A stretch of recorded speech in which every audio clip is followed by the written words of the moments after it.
news, sports, education, and entertainment. Wake Up GI with Jeffrey Smith. Brought to you by the Geary Community Schools Corporation. All right, we're back. You see, I did that. It was like magic. Right back at it again with our guest. Of course, we always appreciate when she takes time out of her very busy schedule to come on down here to the station in person and tell us about her wonderful business. Of course, we're talking about a Helper's Heart Home Care.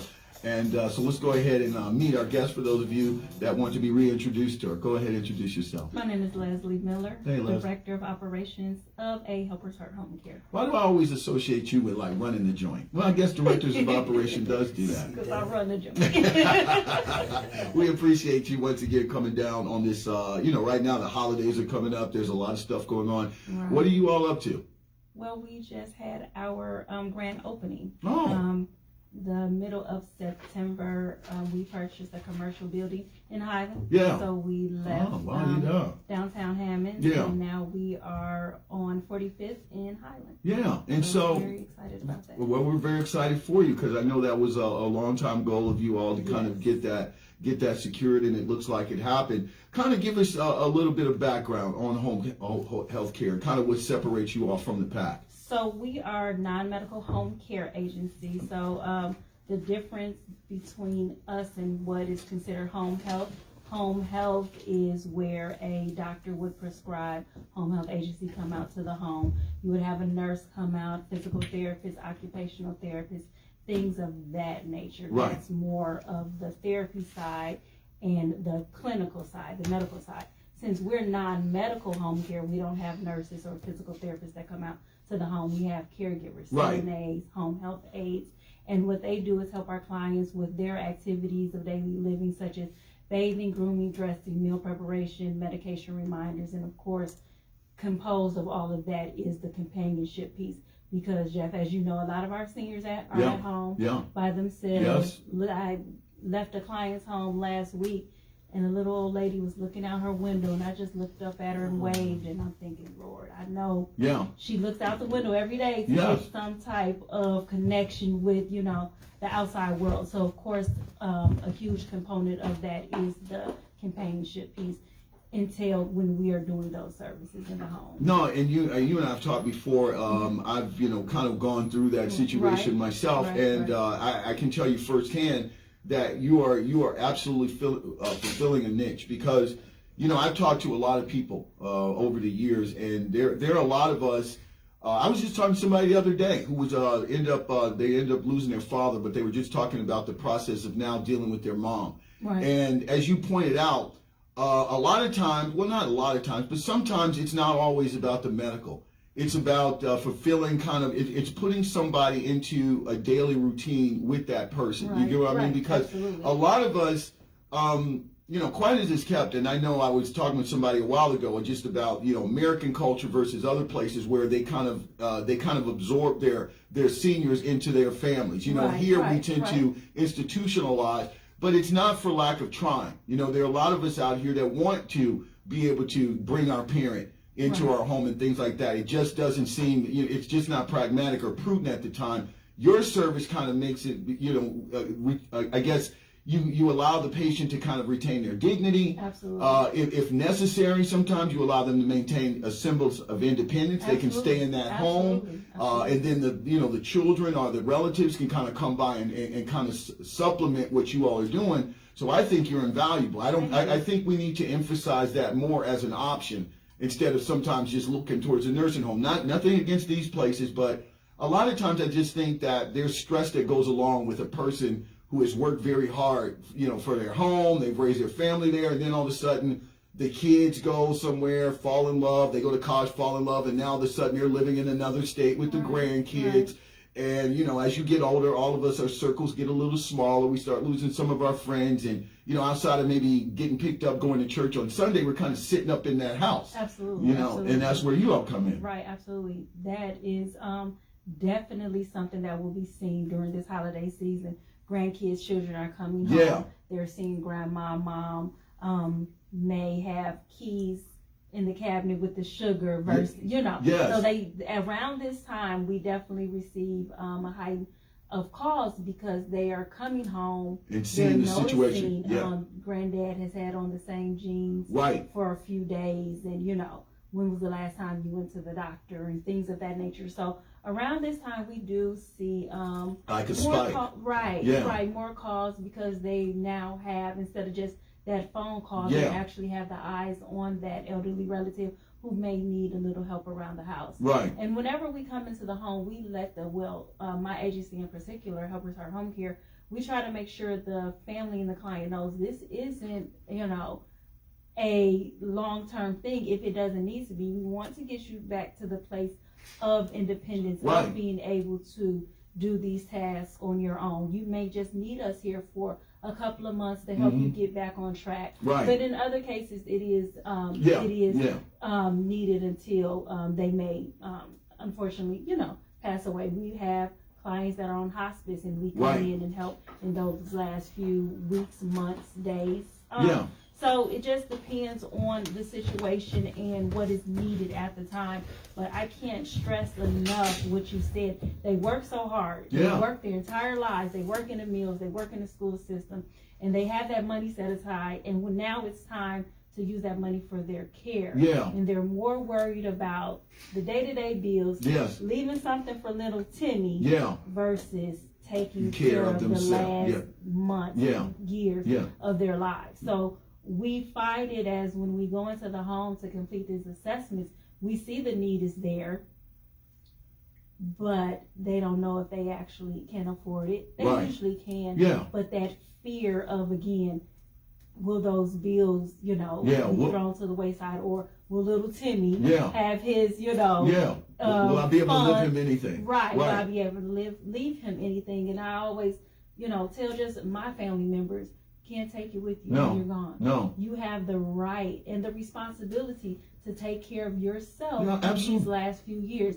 It's great to leave something to your children and grandchildren, but you want to ensure that your last days are built around comfort and security, and that's what we can provide. And quality of life. Absolutely. I want to get into kind of how the financing works, but you brought up something that, I think is another component, because we talk about it all the time with one of our sponsors over here, and they got a nice little article in the paper, Meals on Wheels. Okay. And it's also something that I use briefly for my mom, and I know that a lot of other people use it. And so I want to get into the component you kind of just brought up, where you were talking about how it doesn't, you all service doesn't necessarily have to be long-term or forever. Absolutely. Sometimes it could be a situation in which you're helping a person, because I want to ask you, so how much does depression come into that? Because it goes back to like what we were saying, you're sitting around and that, once again, the kids are gone, they live in other places, you're starting to lose, your circle's getting a little smaller, you're retired, you're not working, so you sit at that house and there's almost so much TV you can watch. And so the days do tend to run together. You know what I'm saying? Right. And so you when you do get the visits from the kids and the grandkids, and they notice that, maybe you're not up to par on your hygiene like you used to. Maybe the house is not being maintained like it was, and you're just at that place. That person is just at that place where they need just a little bit of help to kind of give them purpose again and pep their step up a little bit. I think a lot of what you do probably responds to that as well. Absolutely, absolutely. And we make sure that we don't go into the home taking over. We make sure that the clients who can are right there and able to help us with those tasks. So a lot of the tasks are being assisted. So we are helping them assist with the tasks. Yeah. Okay, all right. Yeah, November's Caregivers Month. Tell us about that. Caregivers. I was looking at this little message and my little alpha. It all ties in, right? Yeah. So I like to say I have some of the best employees ever. I make it a point, I don't just hire anybody. Yeah, you can't. My father is the purpose for my agency, and if I can't honestly see that person, he's deceased now, but at some point have been in the home taking care of my father, I won't hire you. So absolutely. When you put in an application, you come in for an interview, sometimes they'll say, do I need to bring my ID and my TB test? I said, no, we're not going to worry about that at this time. This is just a conversation. I want to get to know you. Right. A little tidbit for those other agencies out there. don't ask them for their information and their qualification that first interview. Because they might not fit. They go in with the mindset they already know they have the Right. job. And because it is 50 million agencies in this area alone, they can go from agency to agency, find employment. But what is different and what I believe Don't give away all your trade secrets. Right, I definitely don't. What I believe sets a Helpers Heart Home Care apart, and the reason why we've been in business, it'll be 5 years next year, and I have some employees with me as long as 3 years now, is because I make sure I do that vetting process, getting to know them. And I'm going to be completely honest with you. Yeah. Holy Spirit has told me to hire several of my caregivers, and we've had situations where they're crying, I'm crying, and I'm going to give you a chance, and it's been some of the best employees that I've ever had. So I leave there. It's not always about what's on the resume. Sometimes it's just about hearing that person out, giving them a chance. One of my best caregivers had to come to her interview with her daughter, and I looked at my assistant, and she looked at me, and I shook my head. Ooh, I was so upset. That is so unprofessional. Holy Spirit got me together really quickly, and she's still with our agency, one of the best employees I could have ever hired. And she just had a scheduling situation. My office staff gave her daughter coloring books, crayons. She did her thing while we did our thing, and leaving out that interview, she's crying and I'm crying. Right. Because I knew that, would you rather her left the child at home alone? Right. Would you have rather her, cancel the interview? She was honest.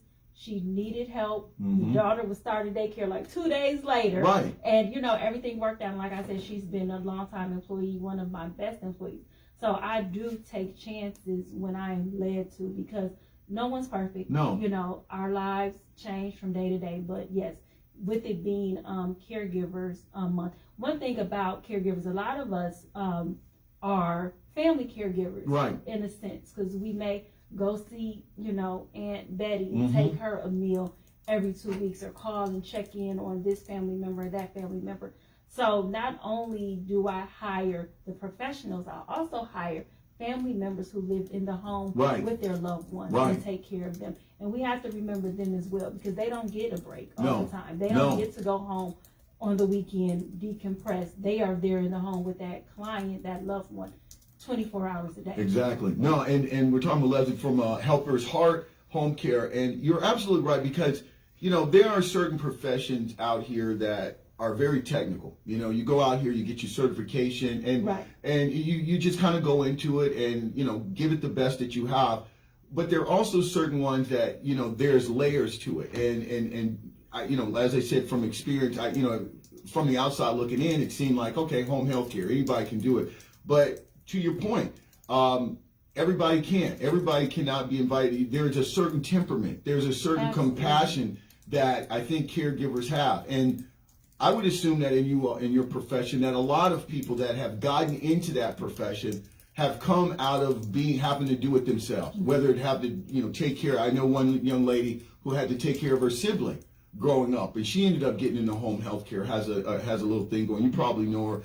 You told me your story. And so I'm sure some of your employees, it's that kind of situation and understanding of compassion in their own lives and how they had to need it and provide it that helps them go out here and be successful. Because you can't just go out into something like this and just do it for a check. You can't. Sooner or later, you won't make it. I mean, because you're going to be asked to do things that sometimes will push you. You might deal with people that might be on, as in my mother's case, sometimes you would be dealing with people with the onset of dementia, and then it can get a little dicey like that, and you still have to try to help them maintain their dignity. And if you've got a thin skin and a short fuse, this ain't the job. It's not. Patience is a virtue. Yes. And I always tell my employees, think of them as long as you treat your relatives with love and respect, treat them as your grandmother, treat them as your father. Now, if you don't really care for your granny, then let's figure out another family member. But I always try to make sure they know. And a lot of times, our clients, they do become like our family. I had a client who ended up in the hospital for a day or so. caregiver lost her hours. Client calls me, is there anything we can do? She has kids, and I said, you can't worry about that. That's not your responsibility. And so, they become part of the family. You see them every day. You're having meals with them. You're talking to them. Right. And so we figured out a way for her to get those hours back. And as I was getting off the phone, I said, you know what, you two, double team me. Yeah. But they do, and become close, and sometimes closer than family. Yeah. And I get calls around the holidays. Can I give the caregiver a gift? And I tell them the monetary amount that they can't go over, and they are upset with me. And I let them know, well, because of certain, legalities you want to ensure. And certain ethical lines. Right. And I let them know. Trust and believe that Helpers Our Home Care takes care of their employees for the holidays. They will be receiving something. But when I tell them the nominal amount that they can't go over, they get a little upset. Yeah, they get a little upset. Which is understood, because they're coming. A lot of times, our caregivers are coming into the homes of our clients and the family members who either can't do it, right, for physical reasons, age, or just won't. Yeah, we got to admit there's a certain percentage of people out there that kind of abandon. They're going out doing their thing. They're living their life, and so I can understand that, Bond. And I believe that does hurt. Because you are this person that's coming over your house every day, have pulled you out of the doldrums. You count on seeing them, and then now I want to give them a Christmas gift, and you telling me I can't go above $15. 25. I knew it was something like that. And so let's get into the aspect, because they're probably, as I said, this is something that a lot of people are looking to. I get asked all the time. You have no idea, because not only the guests that we have on the show, but because I've shared my little story. Right. And a lot of people are looking for these options. They want their parent, they want their grandparent to stay at home. To stay in that house and to have some dignity. So what are the financial aspects to something like this? Insurance, how does that work? So, and they always call and they'll say, we have Medicare. So Medicare does cover home health. And again, we're not home health. We're non-medical home care. So the first route is private pay. Okay. So private pay is the client paying for the services, family pooling money together to pay for the service. Some things like long-term care insurance. So maybe with a company like John Hancock, those insurance companies that back in the day provided those policies. Right. And so now if you have 3 or more, if you need help with 3 or more ADLs, activities of daily living, then you can start utilizing that long-term care insurance plan. Right. So they may send out a nurse to see if you need help with bathing, grooming, dressing. Those 3 alone can activate that policy. So again, private pay, long-term care insurance. For our area, Medicaid waiver is something that's an option. Right. So they would need to qualify for not only Medicaid, the low-income health insurance that the state of Indiana provides, and then they would need what's called the Medicaid waiver. Right. So the waiver would allow my caregivers to go into the home to service those clients. The state of Indiana would pay us, and then we in turn would pay the caregiver. Okay. And that's how a family caregiver can be paid to take care of their loved. Because that's exactly what I wanted to ask you about. Because I mean, I'm assuming that you are very, you talk amongst the industry and things like that. Because I remember a number of states in the past couple of years have gone out here and have taken the, I'm assuming some politicians have gone through this, because now you're starting to see different states where they are doing just what you said. They are incentivizing family members. They're throwing them a little stipend or something like that, who will stay, and they're, even though you're related, we're going to consider this as care, and we're going to help out. Is there more that can be done to kind of, to not make it so black and white, where it's okay, the insurance companies are just going to be incentivized to fund the medical related health care, and not you all, because I think you are as essential as that. I mean, obviously that you operate in two different spaces, but you do kind of come into the same spaces as well. But there needs to be more advocacy for that, so the insurance companies can go out here and cover your service. This isn't just a throwaway thing where this is a business that popped up because nobody wants to hang out with the seniors, or they don't. No, this is essential service, and I would suggest that it probably has a lot to do with seniors' mental health as well. So is there conversations about that going on? So just in July, the state changed its program. So if you're over 60, you are now a part of Pathways. Okay. So instead of the state of Indiana paying for those services, now we have 3 MCEs. Yeah. So the MCEs are the insurance companies. So now we have Anthem, Humana, and United Health. Nice. So instead of the state having the 60 and over, now we're dealing with the insurance companies. It hasn't been the best transition, but with everything, it's pros and cons. Right. They're doing their best, and it was really, really dicey. I can imagine. It was absolutely. Why? What was going on in July? I know you don't got a lot of time. So, just kind of give me the snapshot. Just them trying to hurry up and hire case managers to take on the hundreds of thousands of clients. Trying to ensure that the services that were already in place before July, those clients wouldn't lose those services. So it's getting better. Yeah. It's still, it's still new. The state of Illinois has been doing it for years, so they have it down now. But now we're worrying about and seeing that because these insurance companies have taken over, some clients that received a certain amount of hours are being cut for reasons unknown to us. So we know the reasons.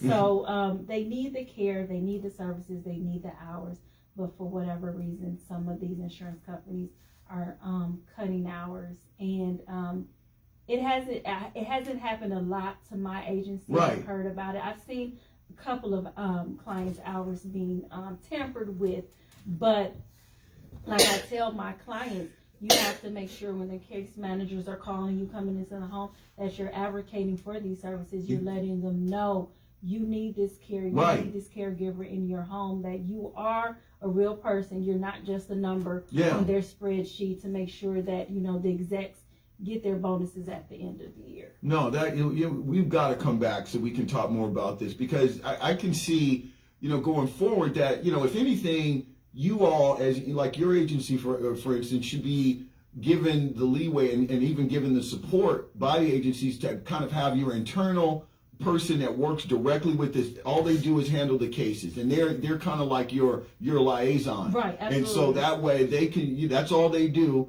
And that way the insurance company doesn't have to worry about extra cost of them doing it, the manpower, and all these other excuses that they can come up with.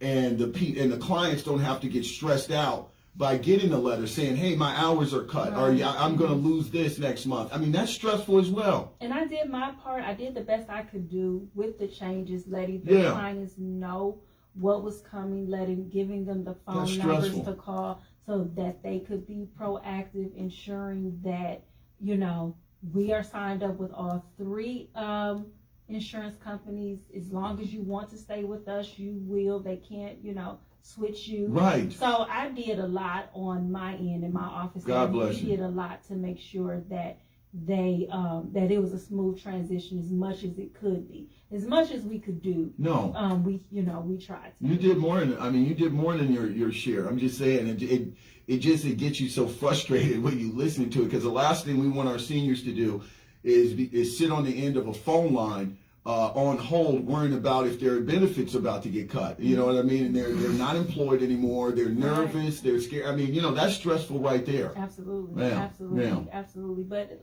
overall, I have a good team backing me. My accountant, she's amazing. She does the billing for me. So the different pieces that were very hard to tackle, I didn't have to worry about because I had my team in place to take care of it. And, as far as funding, I made sure that we were in a position that if the state or these insurance companies Because sometimes we didn't get paid for a while. Exactly. But we had, our home care had enough cushion that we didn't have to say to our caregivers, we have to take you off the schedule. Look at you building up some capital reserves. Absolutely. That's how I was able to purchase the building. You have to do that. So nothing, the caregivers didn't know what was going on. You know, they weren't. That wasn't. It wasn't affected, right? They weren't affected by that. We might not have gotten paid for a client for a couple of weeks, but they still received their paychecks. The clients still received their care, and I'm big on that. It's about it's about integrity. I know the state will pay. I know it will come God bless eventually. You. Yeah. So I wasn't going to take caregivers out of the home for my clients that I know without us, they wouldn't be able to make it. That's the whole purpose of the agency. Look at you. I became women in business. I like that. Always keep some capital reserves. We're talking with a Helper's Heart Home Health Care, and obviously this is a very, very ethical and a very awesome organization. I really do. You get my blood pumping when I sit here and talk to you. Give me the logistics. I want folks to know how to reach you, you got your website. Give me all that. Yeah, so we are, you don't have to come to my office, but we do have our headquarters, 2839 45th Street in Highland. We do have 2 offices for rent if anyone is looking for office space. Look at you, you're a landlord too. Yes, I am. Had to pay that mortgage.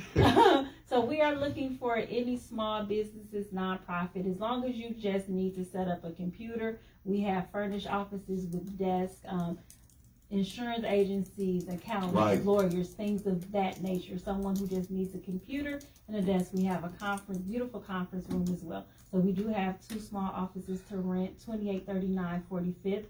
Phone number is 219-852-8600. Yeah, and website? www.ahelpershearthomecare.com. So the whole business name, A Helpers, that has an S on the end, hearthomecare.com. I think I might have a phone call. Caller, how you doing? Good morning. Good morning, John. Hey. I have a question. Yeah. Well, Obama was running for president. He had billionaires backing him up, right? Yeah. Now, he wasn't getting... Well, hey, call back. I got an interview going on right now. This isn't relevant to that. I mean, give me a call back on that. Yeah, there was a whole nother conversation. But I want to ask you this last thing before I let you go, because there, once again, the employment opportunities. Are there still opportunities to go out here and be employed? Absolutely. So with the holidays coming up, I don't really like to hire around the holidays. Yeah, I get because that. I have to do this, and I have to go down south to see grandma for Christmas. So January, we will definitely be doing some major hiring. I need to hire more office staff, and then at that time, caregivers. So I can see that. I'm looking for a CNA coordinator. So that's someone who is a CNA licensed in the state of Indiana as a coordinator to go out into the client's home to complete assessments. I am looking for a new office coordinator to run the office, and then, of course, at that time, caregivers to go out to the home and service the client. Okay, now we'll see if this is relevant before I let you go. Caller, hey. Hey, good morning. Yeah, this is relevant. Okay. Hey, how you doing? Quick question. Hi. So I heard that the person has to have the Medicaid waiver, correct? Yes, for the state of Indiana to pay for our services. Right. So if the person is on the Medicaid waiver, they have a family member that wants to, provide the care. Would that person have to come off of the CIH waiver or the FSW waiver? For our services, yes. We are not wavered for those two. We don't have those waivers that you mentioned. So that is a waiver. So there are many, many waivers, but those waivers are more so on the home health side. So they'd have to come off of them? Well, ask your question again, because if you're asking if would they have to come off of the family support waiver if they wanted to? Would the individual have to come off of the family support waiver if they had a family member who wanted to provide services with you? I believe they would be able to still have that waiver. Now, the family support waiver, that is not a waiver that we have services for. So the waivers that we have are the attendant care, home and community assistance, and structured family care. So those other waivers that Those the are person different might be waivers. on, they wouldn't have to get rid of them just to mess with you because you all don't deal with those. Right, we don't deal with those, but they can't they won't be able to have both waivers. Oh, okay, I see. It's either or, and that's a conversation. That's a conversation for the family to have with their case manager. Yeah. What waiver has the best benefit? Now we have had clients who initially had the family support waiver, Yeah. and then the caregiver and the family, the case manager decided that the attendant care home and community assistance waiver was a better option for them. I don't get into all of that because that's not for me to say which one would be the better option. Right, you don't want to recommend. Right, I don't want to recommend. I don't want to take someone from services they already have, thinking that this may be better. Because I work with individuals who have the CIH and the FSW waiver, and I just got a call from a guardian who wanted to have somewhat like home health care come in. Right. But, and then I heard about you, so I don't know if you're like under the PA side. No, I'm not. So PA is home health. Yes, that's home health. Okay. All right. Well, all right. Thank you. Thank you so much. All right. Well, so there you go. We make things happen. Yeah. And once again, give me once again your hours of operation, how they can reach you once, because people are listening. Right. So 219-852-8600. We are in the office, except for this interview. Yeah. Monday through Friday, 9 to 5 p.m. The office is closed to the public. We do everything in the client's home. Right. So if the client wants to call, we will set up a free in-home assessment. We come out to the home. Everything is free. We go over our packages. We discuss what benefits our agency and caregivers will have in the home, helping our clients, and then we go from there. No, we appreciate you. We appreciate the work you do. It's God's work, that's for sure. Absolutely. Absolutely. All right, that was